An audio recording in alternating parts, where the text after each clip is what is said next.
Hello friends, welcome back to my YouTube channel. ನಾಳಿನ ಸಂಚಿಕೆಯಲ್ಲಿ ಸೀತಾರಾಮ ಏನಾಗುತ್ತೆ ಅಂತ ಹೇಳಿ ನೋಡ್ಕೊಂಡು ಬರೋಣ ಬನ್ನಿ ಫ್ರೆಂಡ್ಸ್.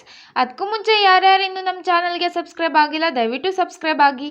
ಈ ವಿಡಿಯೋ ಇಷ್ಟ ಆದರೆ ಒಂದು ಲೈಕ್ ಮಾಡಿ, ನಿಮ್ಮ ಅನಿಸಿಕೆಗಳನ್ನು ತಪ್ಪದೇ ಕಮೆಂಟ್ ಬಾಕ್ಸ್ನಲ್ಲಿ ತಿಳಿಸಿ. ಸಂಚಿಕೆಯ ಮೊದಲಿಗೆ ಸೀತಾ ಇದ್ದವಳು ಮಾರನೇ ದಿನ ಬೆಳಿಗ್ಗೆ ದೇವ್ರ ಪೂಜೆ ಮಾಡಿ ಸಿಹಿ ಮತ್ತು ರಾಮ್ಗೆ ಆರತಿ ಬೆಳಗ್ತಾ ಇರ್ತಾಳೆ. ಸಿಹಿಗಂತೂ ತುಂಬ ಖುಷಿ ಆಗ್ತಾ ಇರತ್ತೆ. ಸಿಹಿಗೆ ಸೀತಾ ಹ್ಯಾಪಿ ಬರ್ಡೇ ಪುಟ್ಟ ಅಂತ ವಿಶ್ ಮಾಡ್ತಾಳೆ. ಆಗ ಸಿಹಿ ಥ್ಯಾಂಕ್ ಯು ಸೀತಮ್ಮ ಅಂತ ಹೇಳ್ತಾಳೆ. ಹಾಗೆ ರಾಮ್ಗೂ ಕೂಡ ವಿಶ್ ಮಾಡ್ತಾಳೆ.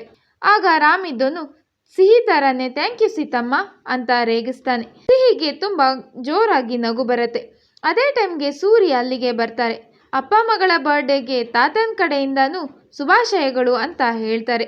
ರಾಮ್ ಮತ್ತು ಸಿಹಿ ಇಬ್ಬರೂ ಕೂಡ ಒಟ್ಟಿಗೆ ಹೋಗಿ ಅವ್ರ ಕಾಲಿಗೆ ಬಿದ್ದು ಆಶೀರ್ವಾದ ತಗೋತಾರೆ. ಆಮೇಲೆ ಸೂರ್ಯ ಇದ್ದವರು ಎಸ್ ಕ್ಯಾಪ್ಟನ್, ಈ ತಾತನಿಂದ ನಿಮಗೆ ಏನು ಗಿಫ್ಟ್ ಬೇಕು ಅಂತ ಕೇಳ್ತಾರೆ. ಆಗ ಸಿಹಿ ಇದ್ದವಳು ಪ್ರತಿ ವರ್ಷ ನಾನು ದೇವ್ರ ಹತ್ರ ಏನು ಗಿಫ್ಟ್ ಬೇಕು ಅಂತ ಕೇಳ್ಕೊತಿದ್ನೋ ಆ ಗಿಫ್ಟ್ ನನಗೆ ಸಿಕ್ಕಿದೆ, ನನಗೇನು ಬೇಡ ಅಂತ ಹೇಳ್ತಾಳೆ. ಆಗ ಸೂರ್ಯ ಆಶ್ಚರ್ಯದಿಂದ ಏನದು ಅಂತ ಗಿಫ್ಟು ಅಂತ ಕೇಳ್ತಾರೆ. ಆಗ ಸಿಹಿ ಇದ್ದವಳು ರಾಮ್ ಹತ್ರ ಹೋಗ್ಬಿಟ್ಟು ಅವನ ಕೈ ಹಿಡ್ಕೊಂಡು ಸೂರ್ಯ ಕಡೆ ನೋಡಿ ಅಪ್ಪ ಅಂತ ಹೇಳ್ತಾಳೆ.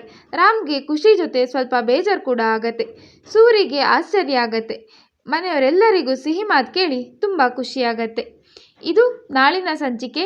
ಮುಂದಿನ ಸಂಚಿಕೆಗಳಿಗಾಗಿ ನಮ್ಮ ಚಾನಲನ್ನು ತಪ್ಪದೇ ಸಬ್ಸ್ಕ್ರೈಬ್ ಆಗಿ. ಈ ವಿಡಿಯೋ ಇಷ್ಟ ಆದರೆ ಒಂದು ಲೈಕ್ ಮಾಡಿ, ನಿಮ್ಮ ಅನಿಸಿಕೆಗಳನ್ನು ಕಮೆಂಟ್ ಬಾಕ್ಸ್ನಲ್ಲಿ ತಿಳಿಸಿ ಅಂತ ಹೇಳ್ತಾ ಈ ವಿಡಿಯೋನ ಇಲ್ಲಿಗೆ ಮುಗಿಸ್ತಾ ಇದ್ದೀನಿ.